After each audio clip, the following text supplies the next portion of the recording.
más está involucrado en la metabolización de los fármacos anticancerígenos, ¿no? Ahora, los citocromos humanos son muy difíciles de aislar y trabajar con ellos. Son muy inestables, tienen que estar en preparaciones microsomales. No es fácil, no se puede comprar, digamos, un citocromo humano, hay que aislarlo y es muy complicado. Nosotros decidimos utilizar un citocromo bacteriano de una bacteria que se llama Bacillus megatherium, que es un citocromo pequeño, soluble, que esta bacteria lo produce en grandes cantidades. Y nosotros recibimos como regalo una variante de este citocromo de la doctora Franz Arnold, que hace 2 años ganó el Premio Nobel de Química. Ella trabaja en Caltech y entonces amablemente nos regaló esta variante para empezar a trabajar con nuestros nanoreactores enzimáticos. Lo primero que nos dimos cuenta es que era muy inestable en las condiciones de actividad. Aquí ustedes ven otras hemoproteínas, digamos peroxidasas y otros citocromos, y esto es el tiempo de vida media, o sea, el tiempo que permanecen activas a condiciones de catálisis como peroxidasa, y como ustedes pueden ver, este citocromo de Bacillus megatherium, pues solamente sobrevivía 2 minutos en esas condiciones. Entonces no podíamos pensar en un citocromo para un tratamiento antitumoral, pues que solo estuviera activo 2 minutos.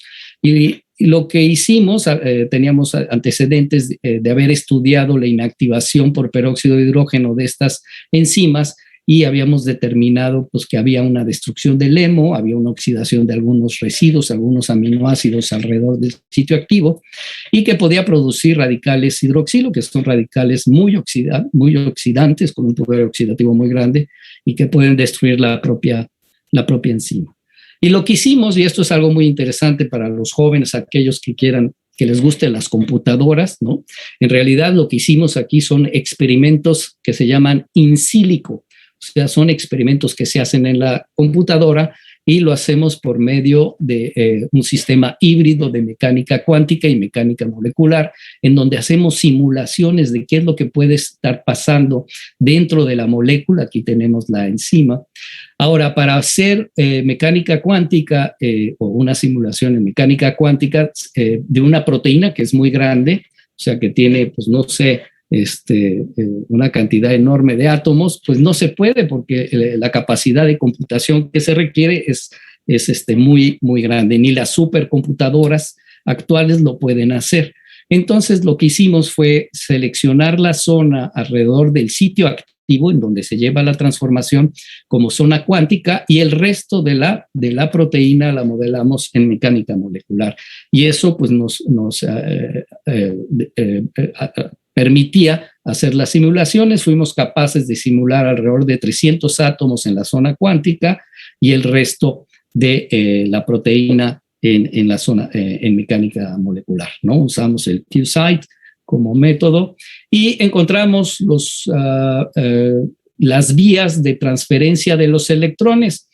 Aquí lo que les estoy mostrando son los átomos, ¿no? Y las esferitas nos representan la probabilidad de que se presente un radical libre en ese electrón, o sea que se le retire un electrón. El protocolo, voy a regresarme, el protocolo es el siguiente. Lo que nosotros hacíamos en la zona cuántica, le retirábamos un electrón al sitio activo y veíamos cuál era la probabilidad de que ese electrón lo recuperara de alguno de los átomos que estaban alrededor. Una vez localizado ese átomo, movíamos la zona cuántica a ese átomo y hacíamos lo mismo hasta encontrar toda la vía de ese electrón. Y esto es lo que les estoy mostrando aquí. Encontramos 4 vías diferentes en donde el electrón se transfería desde el exterior hacia el sitio activo. ¿Y cuál era la filosofía de hacer todo esto? Esto lo hacemos sin entrar al laboratorio, sin hacer ninguna manipulación en el laboratorio. Todo esto se hace en computadora. Y nos decía, de acuerdo al diámetro de la esferita, nos decía la probabilidad, entre más grande era más probable que estuviera deslocalizado un electrón en ese átomo. Y encontramos esto y lo que queríamos era cortar esta vía de electrones para incrementar la estabilidad de la proteína, cambiando un aminoácido por un aminoácido de mayor potencial de óxido de reducción, o sea, que fuera más difícil ser oxidado o más difícil que se le retirara a ese electrón. Y bueno, esta tabla es muy complicada, pero nada más lo que quiero decirles es que buscamos aquellos residuos que tenían una densidad de spin más alta, o sea, que eran más oxidables y que estuvieran cerca del sitio activo. Y encontramos una serie de 5 aminoácidos que ahora sí eran los susceptibles a ser modificados por herramientas moleculares como es la mutación sitio dirigida. La mutación sitio dirigida nos permite cambiar de una proteína un solo aminoácido en el lugar que nosotros queramos. Lo podemos hacer de manera muy controlada. Entonces cambiamos estos aminoácidos por aminoácidos de alto potencial de óxido de reducción que no fueran oxidados. Y aquí lo importante es ver el tiempo de vida media. Como ustedes pueden ver, había mutaciones. Esta es la nativa, ¿no? Entonces tenemos que permanecía activa a la mitad de su actividad en 0.38 minutos. Había mutaciones que incrementaban pues, un orden de magnitud esa estabilidad y otros pues, que no eran tan favorables. Hicimos una combinación de 2 de ellas y encontramos ahora sí una variante de esta proteína totalmente estable. Entonces, habíamos resuelto el primer desafío de nuestra investigación. Ahora teníamos un citocromo P450 que podía ser encapsidado en las cápsides virales y era estable a las condiciones de actividad. Entonces, lo que queríamos hacer era meter este citocromo P450 dentro de la cápside viral y poder hacer la transformación del profármaco al fármaco activo. Empezamos a trabajar con un virus de plantas, que es un virus totalmente inocuo a los animales y a los humanos. Es un virus de una planta de frijol, el caupi, y que tiene 30 nanómetros de diámetro. Bueno, algo que nos convino de haber seleccionado este virus es que había una complementariedad de cargas entre el interior de la cápside y el exterior de nuestra enzima. Entonces, podíamos encapsilarla dentro de la cápside fácilmente. Y así lo hicimos. Y bueno, aquí ustedes tienen la microscopía electrónica, estas bolitas, estas esferitas que tienen 27 nanómetros de diámetro, pues son los nanoreactores que contienen al citocromo P450. Algo que es muy interesante para aquellos de ustedes que estén interesados en la nanotecnología, es una preparación monodispersa, o sea, vean la desviación estándar del diámetro de estas cápsides. O sea, realmente la naturaleza ha hecho que estas proteínas, que estos virus sean todos del mismo tamaño y nosotros estamos utilizando precisamente esa propiedad que la naturaleza en la evolución hizo de estas proteínas. Y bueno, nosotros en este caso pudimos encapsidar 14 moléculas de citocromo dentro de la cápside viral, pero no estábamos contentos con esa concentración. Y ahorita les voy a mostrar qué es lo que hicimos, pero algo muy importante es que estos nanoreactores podían transformar el tamoxifeno, el profármaco del tamoxifeno, en el 4-hidroxitamoxifeno, que es el compuesto activo, digamos, que es el que va a matar a las células tumorales, y lo hace de la misma manera que los citocromos humanos. O sea, el hecho de estar utilizando este citocromo bacteriano nos facilitó, digamos, porque lo podemos producir a escala industrial, estos citocromos, en un organismo que es un organismo industrial de manera heteróloga, lo podemos producir en grande escala. Y tiene la misma actividad que los citocromos humanos, o sea, que es la misma transformación que sufre el tamoxifeno cuando se le inyecta a un paciente en una quimioterapia. Pero como eran solo 14 moléculas, nosotros usamos una cápside viral más grande, y esto es de un bacteriófago.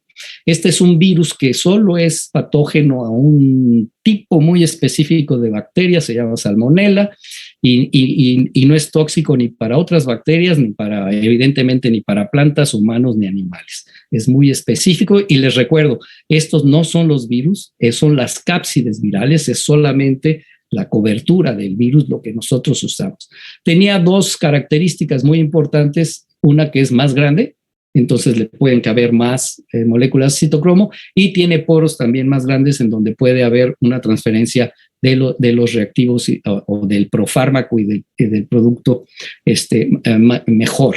Para esto aquí sí tuvimos que utilizar una fusión, una proteína de fusión, que lo que quiere decir es fusionamos a nuestro citocromo un péptido que sirve de templado o de andamio para que la proteína de capa se ensamble y forme las esferitas. Esto es necesaria para que esto suceda, y esto se hace por métodos de biología molecular. Y aquí están las cápsides, los nanoreactores. En realidad son nanoreactores, ustedes pueden ver, todos son cuasi esféricos, del mismo tamaño, muy bonitos. Y ahora teníamos 109, casi 110 moléculas de citocromo dentro de la cápside, o sea, 10 veces más de lo que habíamos logrado con la cápside del CCMB, del frijol. Entonces, teníamos aquí un nanoreactor ya, y vimos que pudiera tener actividad dentro de las células. Estos son células de un tumor cervicouterino, ¿no? Y las lipoinfectamos con los nanoreactores, sin el tratamiento, y ustedes pueden ver aquí en verde es la actividad de la enzima, es una cumarina que se convierte en un producto fluorescente. Entonces, hay cierta actividad de citocromo P450 endógeno dentro de las células normales, de las células tumorales, digamos normales, pero después del tratamiento ustedes pueden ver que la actividad de los citocromos P450 en el interior. Aquí les recuerdo, ¿se acuerdan del histograma aquel de las barritas negras en donde la actividad era menor en las células tumorales? Lo que nosotros queremos es que esa barrita negra sea 100 veces más grande que las de las células sanas, y en ese sentido esta activación del tamoxifeno se va a hacer preferencialmente en el tumor y no como sucede ahora en células sanas, ¿no? Esa es la idea. Ahora vamos a dirigir, tenemos nuestros nanoreactores, pero tenemos la capacidad de dirigirlos a donde nosotros queramos, ¿no? Porque las células tienen diferentes receptores muy específicos, así funciona la biología, ¿no? Por medio de señalización mediada por receptores. Hay receptores en células que son específicos ácido fólico, ¿no? Sabemos que no son específicos para células tumorales, o sea, células sanas también los tienen, pero quisimos empezar con el ácido fólico para probar el principio, y lo que hicimos a nuestros nanoreactores, los cubrimos con un polímero que los hace inmunológicamente inertes. Eso quiere decir que nuestro sistema inmune no va a detectarlo, y luego a la punta de este polímero el ácido fólico. Este ácido fólico debe ser reconocido por estos receptores de ácido fólico e internalizado a la célula. Vamos a ver qué fue lo que pasó. Nosotros, bueno, aquí tenemos nuestros nanoreactores como los anteriores, y luego aquí cubiertos con el polietilenglicol y el ácido fólico. Aquí son las características de actividad cinéticas, y como ustedes pueden ver, pues sí, perdemos un poco de actividad pues por todas estas capas que le estamos poniendo, pero sigue siendo activo, y eso es importante. Y aquí sí, aquí ya no fue una lipofección, aquí ya fue mediada por el reconocimiento del ácido fólico por los receptores. Tenemos las células cervicouterinas y vemos que tienen poca actividad, y después del tratamiento con las nanopartículas dirigidas, pues se ve que la actividad del citocromo en el interior de las células se incrementa. Les recuerdo que el color verde es la fluorescencia del producto de la transformación de la enzima dentro de las células. Y también con las células de mama. Estas son células tumorales de mama, y ustedes pueden ver que la actividad del citocromo dentro de las células también se incrementa de manera muy importante. Entonces, habíamos probado ya que estos nanoreactores se pueden dirigir directamente a los receptores que nosotros quisiéramos. La pregunta que todo el mundo se hace es, bueno, ¿y eso sirve de algo? Pues aquí les muestro, estas son las dosis necesarias para matar células tumorales, tanto del carcinoma cervicuterino, de los tumores cervicuterinos y de cáncer de mama. Y ustedes pueden ver que las dosis necesarias para matar a estas células tumorales pues, se reducen a la mitad cuando hacemos el tratamiento con nuestros nanoreactores. ¿Eso qué quiere decir? Si se reduce a la mitad la dosis, pues también se van a reducir en una proporción similar los efectos secundarios, porque las dosis van a ser menores y la efectividad mayor. Esto nos permitió patentar esto tanto en México como en Estados Unidos y ahora hemos seguido sofisticando este sistema haciendo nanoreactores multifuncionales. Aquí lo que hicimos fue combinamos dos cosas. Una, la terapia enzimática, digamos, de la transformación de las profármacos de quimioterapia y poniendo una terapia fotodinámica en donde ponemos un fotosensibilizador que lo que hace que es al momento que es irradiado, ya sea con luz ultravioleta o infrarroja, produce especies reactivas de oxígeno, o sea, son especies oxidantes que también pueden matar a las células tumorales. Y otra innovación fue que ahora en lugar de tener ácido fólico como ligando, teníamos un derivado del 17-beta-estradiol. El 17-beta-estradiol es la hormona digamos, normal, ¿no? La hormona femenina, la natural que tenemos todos los humanos, y a la que responden pues, los tumores de mama. Entonces, otra ventaja es que este derivado era 17 veces más afín a los receptores de estrógeno que el estrógeno natural, o sea que competía muy favorablemente. Y aquí podemos ver los resultados, igual. Aquí tenemos dos líneas celulares, una que tiene receptores de estrógenos, ¿no? Sin tratamiento, y vemos que la actividad del citocromo es baja. Que es estrógeno positivo, o sea que tiene los receptores de estrógeno, y vemos que se incrementa de manera significativa la actividad. Y cuando son células tumorales estrógeno negativo, o sea que no tienen o desprovistas de estos receptores, pues simplemente no, nuestros nanoreactores no entran en las células. Eso nos indica que están perfectamente dirigidos a los receptores de estrógenos. Y aquí ustedes pueden ver tanto la fluorescencia para la terapia fotodinámica como la actividad del citocromo. Y aquí está, si combinamos tanto el tamoxifeno con el tratamiento de nuestras nanopartículas completas, ¿no? Pues podemos ver con o sin luz, ¿no? Y podemos ver que la efectividad del tratamiento, o sea que la muerte de células tumorales es mucho mejor que un tratamiento sin nuestras nanopartículas, ¿no? Y entre más dosis de nuestros nanoreactores, pues mejor es digamos, más rápido y con menos dosis mueren las células tumorales. Y también, como están cubiertas con este polímero, que es el polietilenglicol, pues la respuesta inmune es muy baja, o sea que no son invisibles estos nanoreactores al sistema inmune de la gente. Y bueno, también en este sentido, en lugar de administrar peróxido de hidrógeno a los pacientes, podríamos generarlo in situ. Y para eso hay una enzima que se llama glucosa oxidasa, que lo que hace es que la glucosa, ustedes se imaginan que en las células tumorales pues hay glucosa, es parte del alimento de toda célula. Entonces esta glucosa se transforma en lactona y produce peróxido de hidrógeno, que este peróxido de hidrógeno es el sustrato activador para nuestro citocromo dentro de la célula.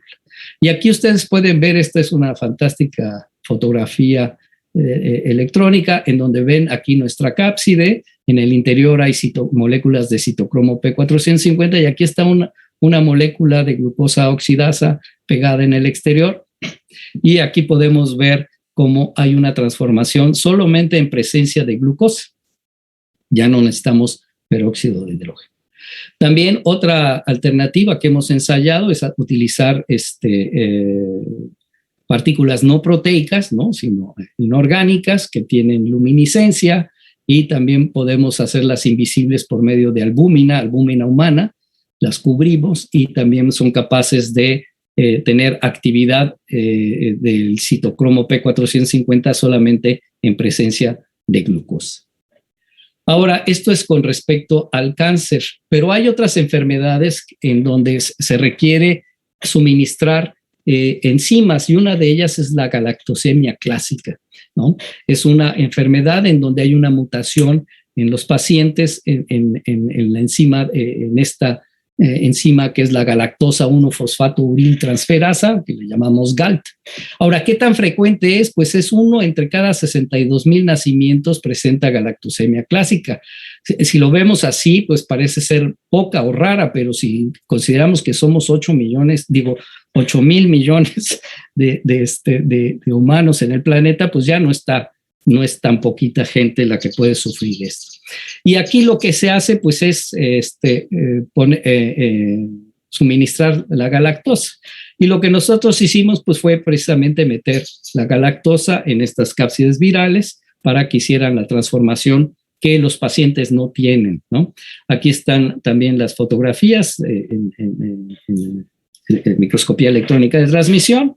Igual en todos los casos, pues son perfectas esferoides y que contienen. Y aquí, bueno, pues ustedes pueden ver las constantes catalíticas. Hay una reducción de la actividad precisamente por las limitaciones de transferencia de masa entre el exterior y en el interior de la cápside, pero siguen siendo activas. Y aquí también, pues pudimos ver perfectamente que se internalizan en las células y tenemos la actividad de la galactosa dentro de las células, que eso es lo importante.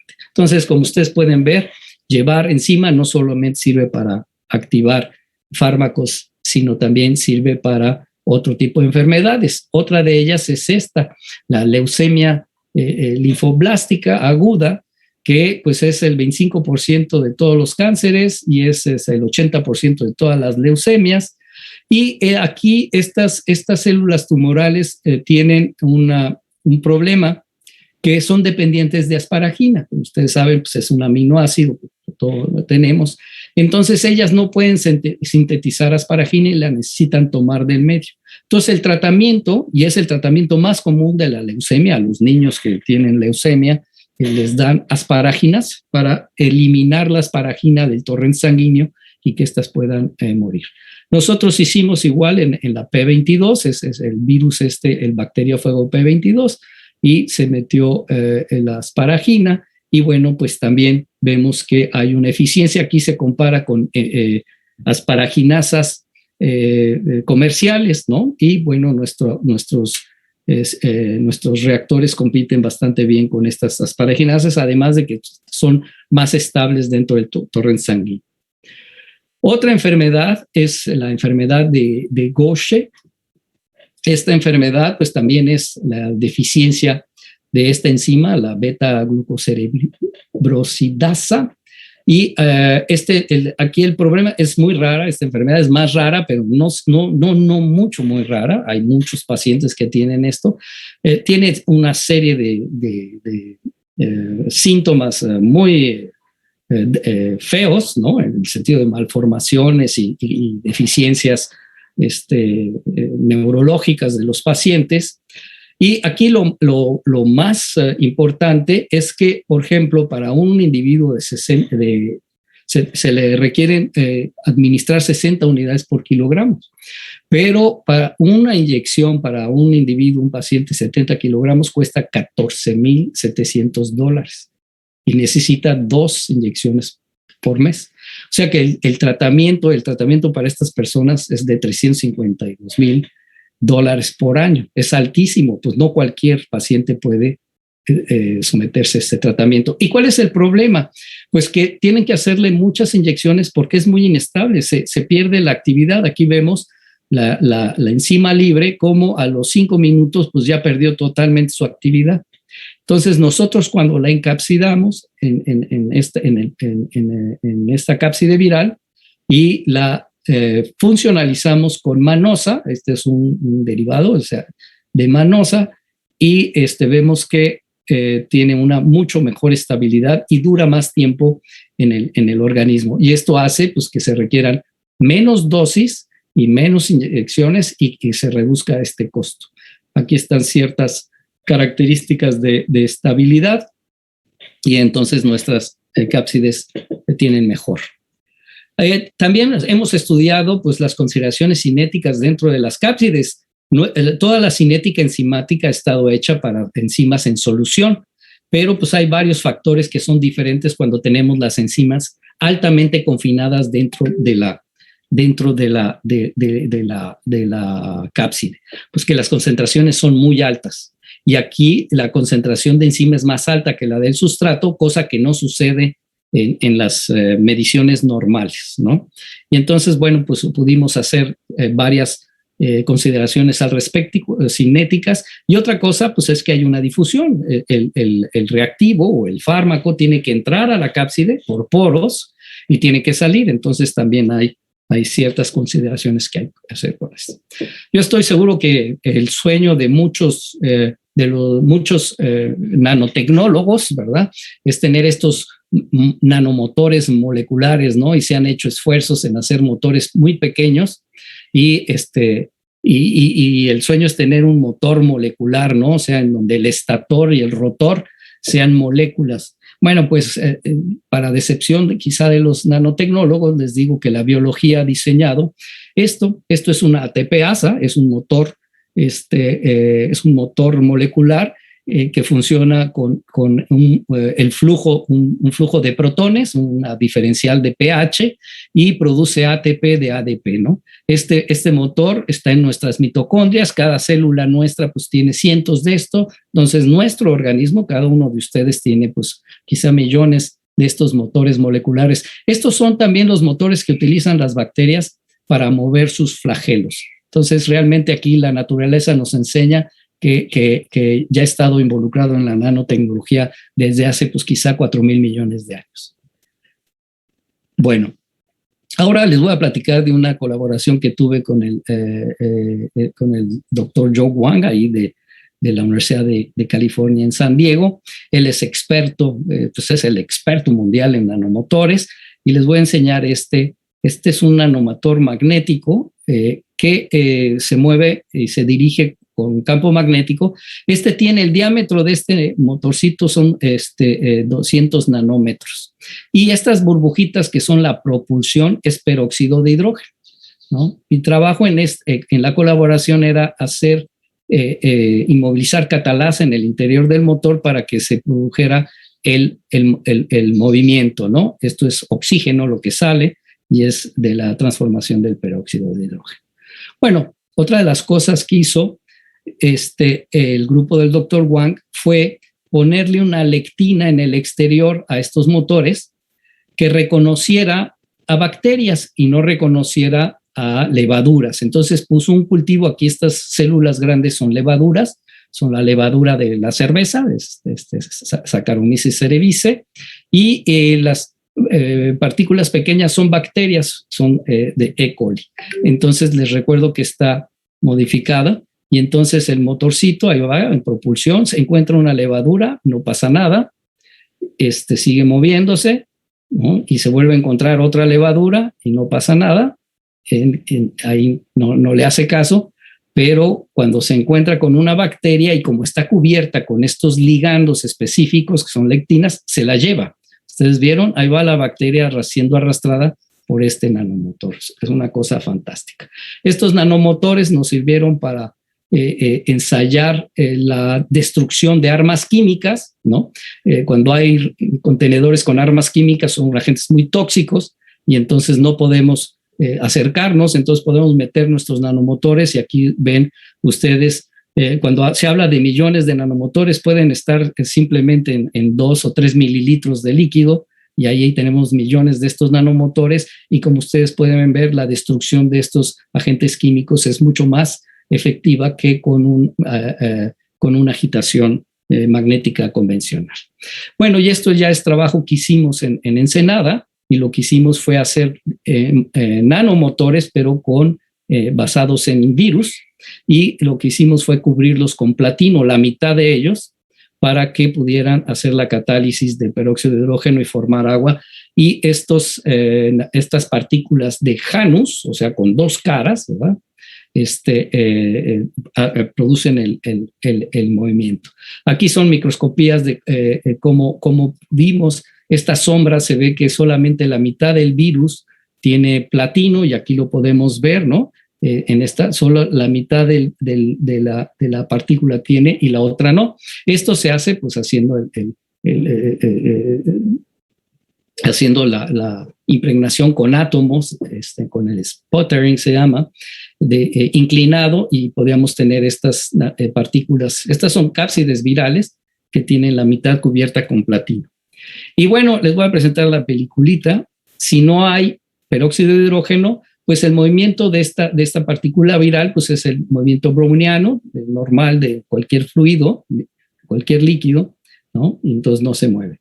Pero cuando la ponemos en 3% de peróxido en 3% de peróxido de hidrógeno, vean la velocidad de esta partícula viral. En realidad es un nanomotor, es el nanomotor más chico reportado, ¿no? Y que tiene solamente 20 nanómetros vamos a adelantarla, 20 nanómetros de diámetro. Entonces ustedes pueden ver estos motores, ¿no?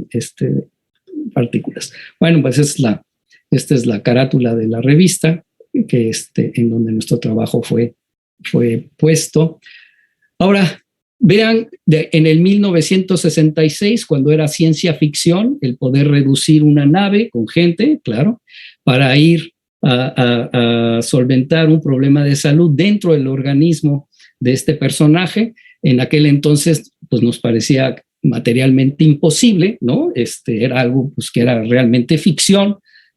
Fue una película que fue un hito en la ciencia ficción, en la cinematografía, y pues ya estamos en ese camino en donde podemos tener nanovehículos que pueden llevar medicamentos, que pueden llevar actividad enzimática, que pueden ser mótiles, que pueden ser propulsados, los diferentes agentes, que pueden ser dirigidos magnéticamente o direccionados específicamente. Muy pronto, en los grandes hospitales y en las clínicas importantes va a haber un servicio de nanomedicina. Eso no me queda la menor duda. Y ese servicio de nanomedicina pues va a tener enfermeras un poco diferentes que serán como estas. Y bueno, pues eso es lo que yo tenía para platicarles esta vez.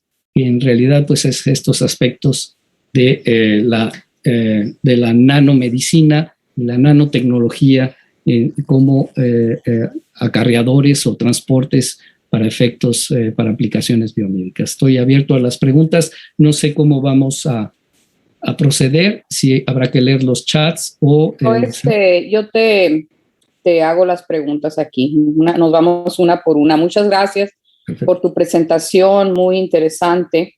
Y sí, hay muchas preguntas. Generalmente no las hago en el orden en el que están, sino que las reacomodo un poco. Algunas bastante técnicas que inicia con, ¿podrías dar una descripción del proceso de la obtención de las cápsides virales? ¿Es un proceso complejo? ¿Cuál es la tecnología para producir esos cápsides? Hay dos métodos. Uno es, por ejemplo, si son las cápsides virales de virus de plantas, se pueden producir infectando plantas y luego se extraen de ahí.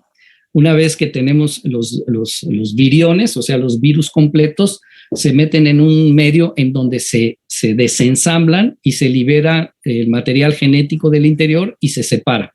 Se purifican las proteínas de la cápside y estas pues se ponen en presencia de lo que se quiere encapsidar. Es un proceso digamos, es el menos eficiente.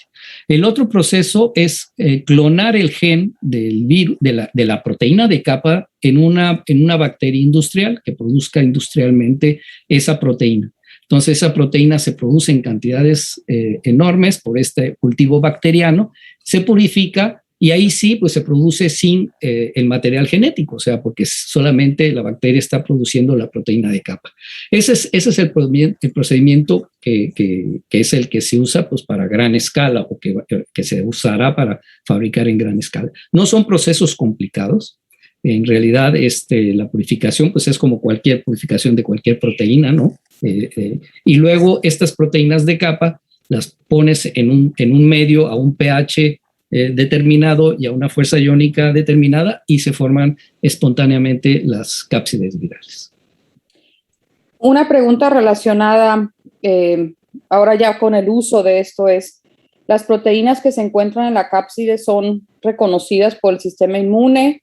Y si era así, ¿podría ser un impedimento en la farmacoterapia? O sea, de alguna manera reacciona el sistema inmune en contra de ese tipo de sistemas. Desde luego, hay diferentes inmunogenicidades dependiendo de la naturaleza de la cápside viral. Hay virus que son poco inmunogénicos y hay virus que sí son muy inmunogénicos.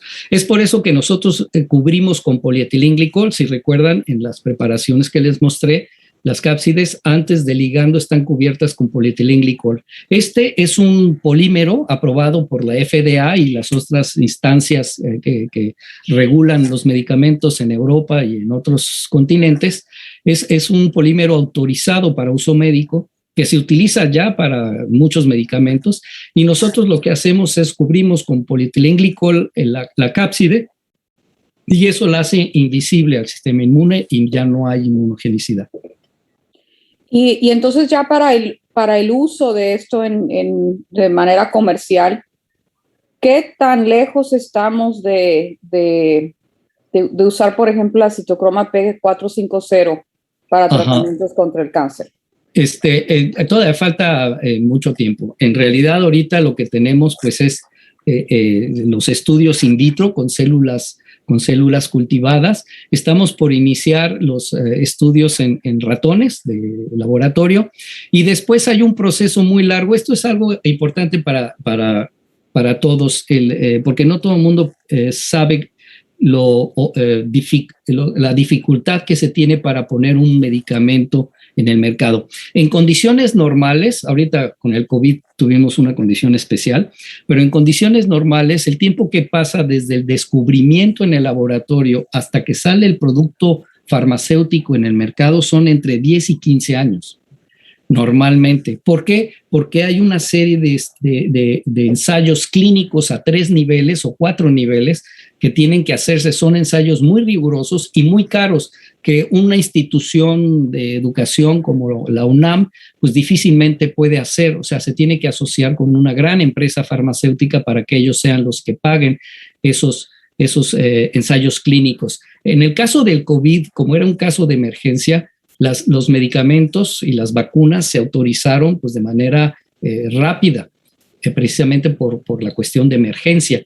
Si hubiesen esperado, digamos, la regulación normal, pues hubiéramos tardado pues, por lo menos 4 o 5 años para tener las vacunas disponibles para todos. Entonces, normalmente un medicamento tarda entre 10 y 15 años desde que se hace el descubrimiento hasta que sale el producto comercial. Y luego hay muchos medicamentos que se quedan en los ensayos clínicos. Ahí uno se da cuenta pues, de ciertos problemas que puede tener el uso ya para fines terapéuticos. Entonces nosotros estamos, si ustedes ven las fechas, estamos ahorita por empezar en colaboración con un laboratorio los ensayos en ratones para tumores de mama humano.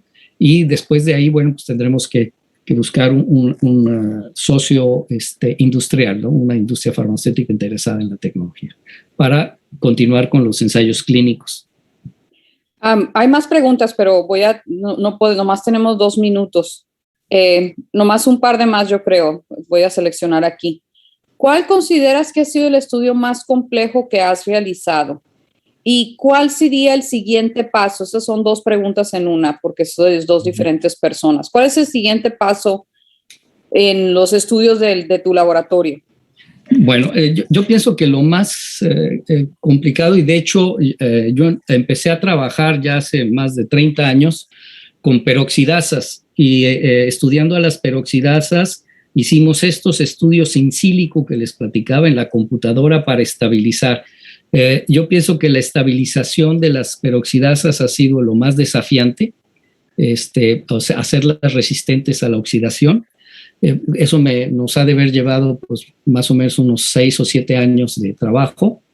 Y luego, pues en esto de la encapsidación, lo que estamos haciendo ahora, todo mi grupo y gran parte del departamento de bionanotecnología, pues estamos haciendo estos nanoreactores con diferentes actividades enzimáticas para diferentes enfermedades, ¿no? que están originadas por deficiencia. enzimática. Hay muchas enfermedades en donde se utiliza esta terapia de reemplazo enzimático, ¿no? En donde se le administra la enzima exógena para poder compensar la falta de actividad dentro del organismo. Y pues tiene muchos desafíos porque cada una de estas enzimas tiene que ser direccionada a una célula diferente, a receptores diferentes y en condiciones diferentes. Pero nosotros estamos muy contentos, se nos hace muy divertido hacer esto y estamos siempre muy entusiasmados haciendo esta investigación. Esta es una pregunta ya de índole profesional y la pregunta es muy general, pero a lo mejor si pudieras contribuir a algo, seguro puedes, ¿verdad? Pero ¿cuál sería un consejo? Por eso es tan general, digo. El consejo que darías a un estudiante que quiere estudiar fuera de México. Sí, es una pregunta muy general, a lo mejor por ahí. Sí, yo digo, pues en realidad estudiar en el extranjero, además de pues, ser una parte de una formación académica, es una experiencia de vida, ¿no? Y yo le doy más valor a esa experiencia de vida. En México hay muy buenos laboratorios de muy alto nivel. Entonces, la recomendación es irse al extranjero, pero que procuren irse a un muy buen laboratorio. Porque si ustedes se consiguen un buen supervisor, van a ser muy buenos investigadores. Hay laboratorios muy buenos, buenísimos, y entonces yo sí les recomiendo, en lugar de solamente irse al extranjero, bueno, que vean qué es lo que hay en el país y que al laboratorio al que se van al extranjero, pues que realmente sea un laboratorio de top en el mundo, ¿no? Váyanse con los mejores investigadores, no se vayan a cualquier laboratorio nada más por irse al extranjero. También afuera de México hay laboratorios no muy buenos. Entonces sí, hagan una investigación y vean su supervisor, cuál es su productividad, cuántos artículos tiene, si es reconocido internacionalmente. Y les digo, además de la formación académica, que también se puede adquirir en México, pues el vivir en un país extranjero es una experiencia de vida que pues evidentemente no la tendrían si se quedan en México. Otra cosa que también es importante es en México actualmente es mucho más fácil obtener una beca postdoctoral para estudiar en el extranjero, en donde puedes estar 2 o 3 años fuera, que una beca para hacer una maestría o un doctorado, ¿no? Cada vez es más difícil. Entonces, una alternativa para aquellos que quieran tener la experiencia de trabajar es hacer su maestría y su doctorado en México y luego hacer un postdoctorado fácilmente en el extranjero. Entonces, pues, en realidad tienen todas las alternativas, ¿no? No puedo más que decirles eso. Yo fui formado en el extranjero y sí pienso que mi formación fue buena. Y sobre todo la experiencia de vida pues fue muy nutritiva. Muchas gracias, Rafael. Ya llegamos y de hecho nos pasamos 3 minutos. Hay más preguntas, pero no hay tiempo, desafortunadamente. Siempre nos pasa lo mismo porque hay mucho interés. Muchas gracias por tu tiempo. Un aplauso virtual por parte de todos. Ves que la audiencia es amplia. Igual a mí. Me da mucho gusto que tengamos tanta participación. A todos los que están aquí con nosotros, nos vemos la semana que, de hecho, tenemos uno mañana.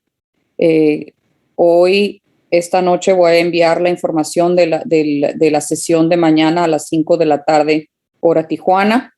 Y después ya el otro martes, que es igual a las 4 de la tarde la sesión en inglés y a las 5 de la tarde la sesión en español. Si tienen alguna duda, me pueden mandar un correo electrónico al correo del director del Centro Calibaja, que es el mismo correo que ven en el anuncio de las sesiones.